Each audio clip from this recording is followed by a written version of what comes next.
All right, let's turn to the book. If you'd turn to page 34, we're going to go through lesson 7 vocabulary. Again, you need to identify the vocabulary, audibly say it, write it out. You know, use all your senses. Lick on it if you need to. Okay, now. Agape, agapes, hey, love. Hamartia, hamartias, hey, sin. From hamartiology, which is the doctrine of sin. Artos, artu, ha, bread or loaf.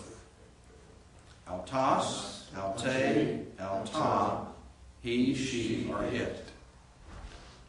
Doron, doru, ta, gift. Ego, I. A me, I am. Esteo, I eat. Okay. Kata plus the genitive means against. Kata plus the accusative means according to. Dr. House, when it says plus a genitive, how does that look in the written form? Does the genitive follow the kata? Yeah, just like you have what are called objects of the prepositions.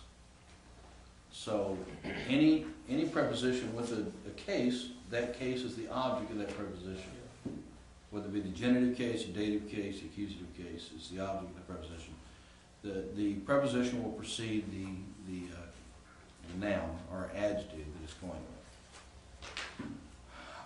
Aklas, aklu, ha, crowd, multitude. Now I've got to be honest, I've never heard of aclocracy, but I guess rule by the crowd. New word for me. I never heard of that word. I'll use it in a book coming up, no doubt. I'll write that down.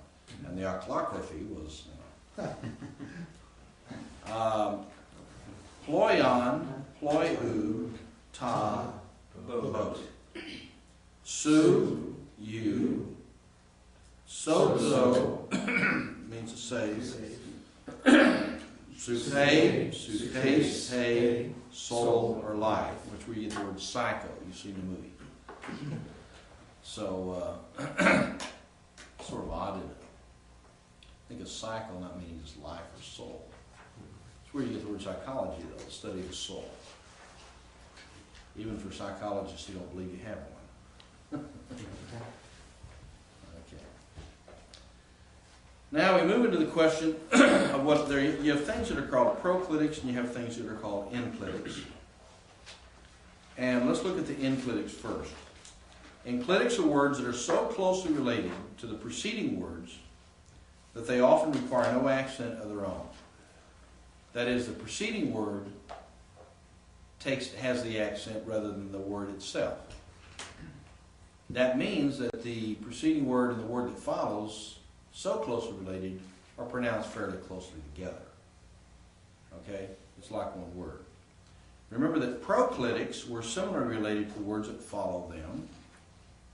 So let's go back and read paragraph 28.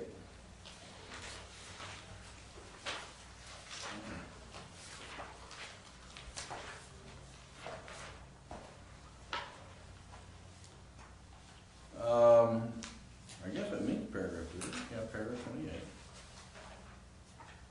Well, see, they show examples of a proclitic here, but I'm trying to think with the article. The last sentence of the paragraph. The last sentence of the paragraph? Where am I missing it? Proclitics are monosyllabic words. Oh, on the next, okay, the paragraph on page 23, okay. Proclitics are monosyllabic. What does that mean? One syllable. Words so closely associated with the following that they have no accent of their own. Okay? Proclitics are words that are so closely with the following word that they have no accent of their own. Now, enclitics, though, are a little different. Now let's look at that. Paragraph 42 again. Enclitics in biblical Greek include several forms of the personal pronoun. Most forms of a me And you haven't learned this yet, but AME, ASC, ESMAN, ST, ASIN, okay? So, and a few other words. When enclitic forms are given in this and other later lessons, they'll be identified as enclitics. A major difference between enclitics and proclitics is that enclitics give rise to a number of special rules of accenting.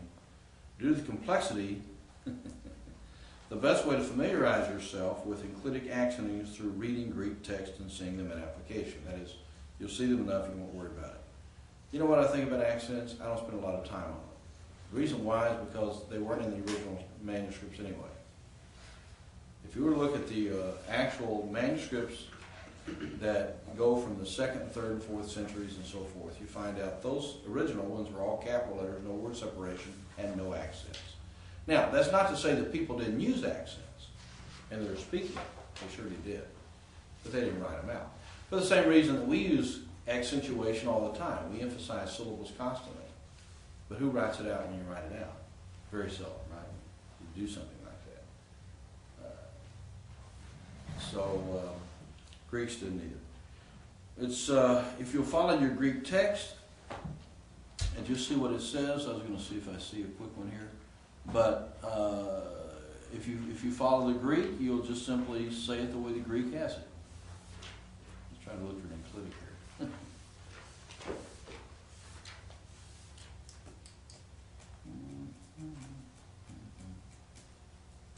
I don't see one right off.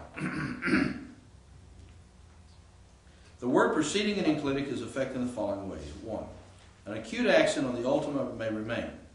Acute accent, normally on the ultima, think about it with me. When you have an acute accent on the ultima, a word follows it, the acute accent turns to a grave. If it has a word following, that is an enclitic form, then you do not have it turn to a grave, instead it stays as an acute. That's the difference. So when you look at it in the Greek and all of a sudden you see an acute accent and you see a word following it, you think, why shouldn't that be grave? Aha, an enclitic. It's that hard. Now,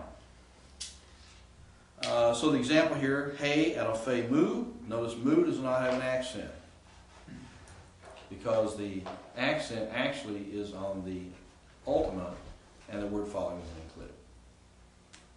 Hawias su, your son. So you notice the mu and the su's, all these words that relate to your, my, and their, and so forth, tend to not have the accent.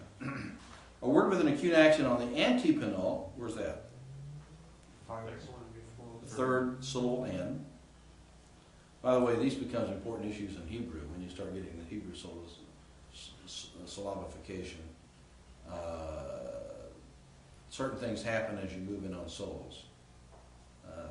And that affects how the word forms it's not only its accents, it helps knows how the words form its vowels. And that's another issue. Our circumflex, which is what?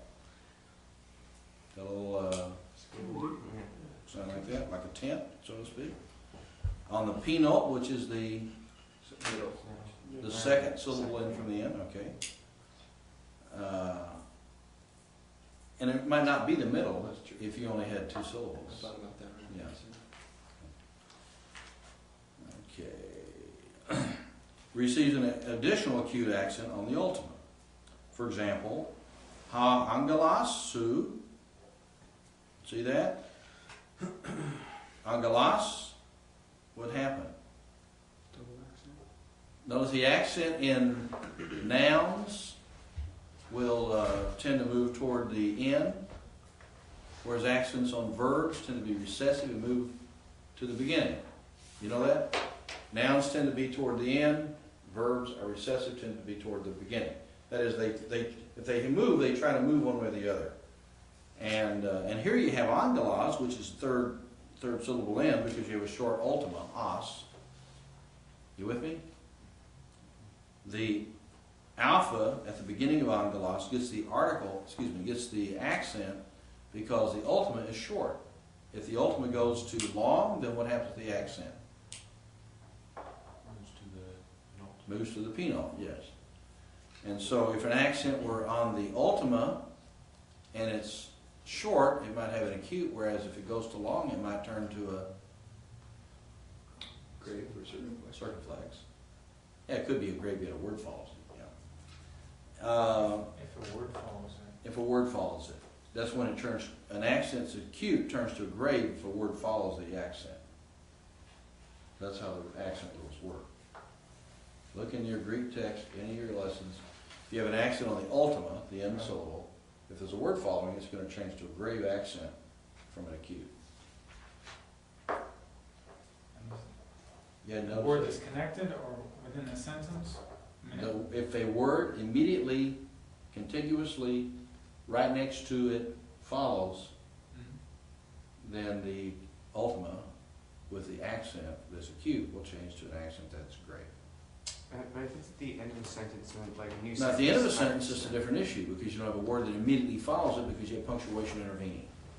And same at the end of a clause. You know, right? well, In a sentence. if like you have it's a if you have comma. something a comma fall, if you have a punctuation mark, it breaks the accent rule. Okay. But if there's no punctuation mark, the accent rule follows. Now, hey, I don't push you on this a lot. Probably won't even test you on it.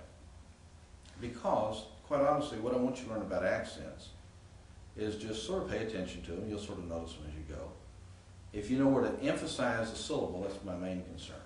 When you see an emphasis on the syllable, then you need to put your emphasis there. Okay? All right? So you emphasize the syllable on which it occurs. That's all. That major concern. The accent rules can. I've actually seen people leave Greek class. I mean, in the sense of drop Greek at accent rules because they get so confusing. And that's not my desire, for you to drop Greek because of accents, which really don't affect interpretation to speak of anyway. So, but I mean, they're here. You know, to say you study Greek and not have you looked at accents is probably a little bit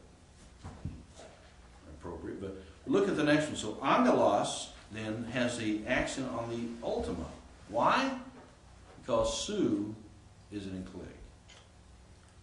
That's why it says a word with an acute accent on antepenult or a circumflex on the penult receives an additional acute accent on the ultima. Angelos la, see it says angelosu, angelosu. Okay, so it goes together. Or ha doulos, you normally wouldn't have an accent on the ultima there because of the enclitic you do. Doulosmu. Okay, nicely. If the word before the enclitic is in itself an enclitic or a proclitic, it receives an acute accent on the ultima.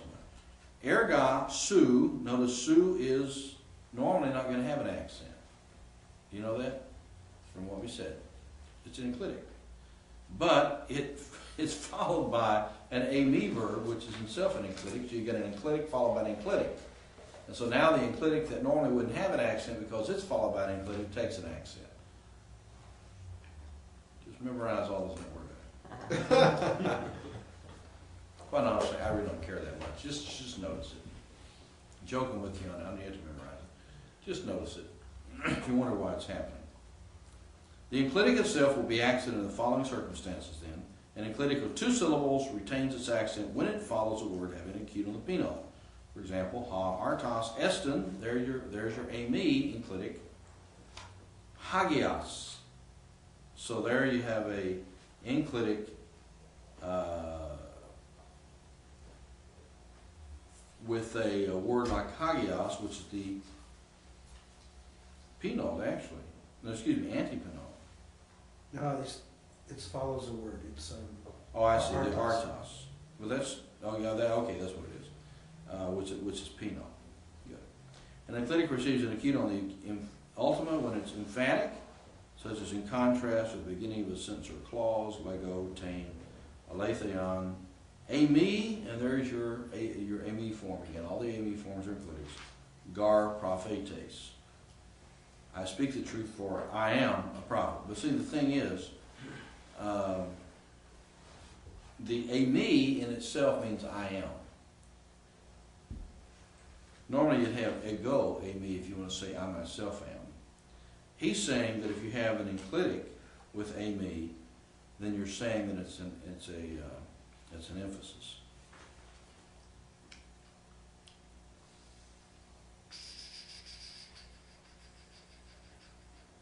Anyway, that's adequate about the enclitics.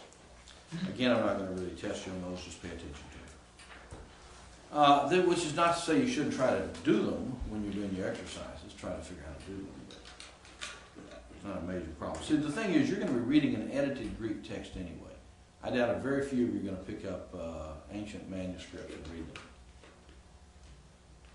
You're gonna be reading an edited text, and they've already got all the actioning in here. Where's the nearest ancient text around here? Oh, to actually find a manuscript Yeah. besides my office? Just joking. I don't really have an ancient text. Boy, I tell you, I don't know. Have you ever got a chance to peruse one?